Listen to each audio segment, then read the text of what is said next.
European stock markets are trading modestly higher this morning, with the UK's FTSE 100 index up around about 0.4%, while the Euro Stoxx 50 index is higher by 0.3%. In the currency space, the euro is steady against the dollar at around about 131, while the yen is also a little higher against the dollar. And in the peripheral bond market space, all peripheral bond yields are tight across the board. Good morning, I'm Ishaq, Siddiqi, and welcome to your daily market bite. I'm going to give you a quick idea of what's going on in financial markets today. So overnight we had a strong session in Wall Street following a poor US existing home sales report, which fell below expectations. It almost reaffirmed to the market that the Fed is not going to be scaling back its quantitative easing operations anytime soon, as the economy remains somewhat fragile.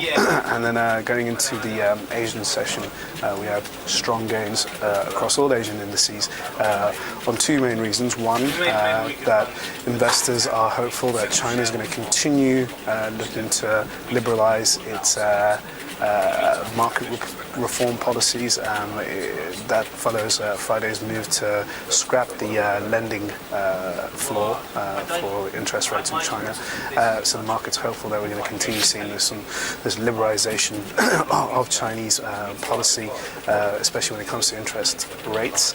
And when it comes to Japan, the country's cabinet upgraded its economic outlook for the third time, and investors are hopeful now that the Japanese economy is on the right path to growth. That also follows Sunday's victory for Prime Minister Shinzo Abe.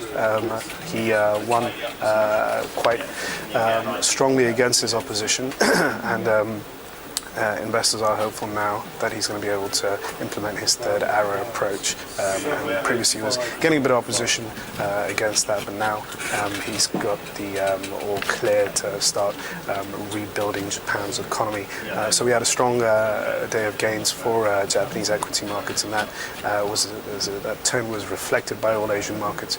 So in Europe we are pushing higher on the back of the strong overnight leads. And going into the rest of the session in Europe, we don't really have much on the economic agenda. We do have UK BBA loans, which will be eyed, and at the same time later on this afternoon we have Eurozone confidence indicators. Also, we will be keeping on track of earnings out from the US. They will be very much in focus. That is all for your daily market bite. Tune in for another one tomorrow. Cheers.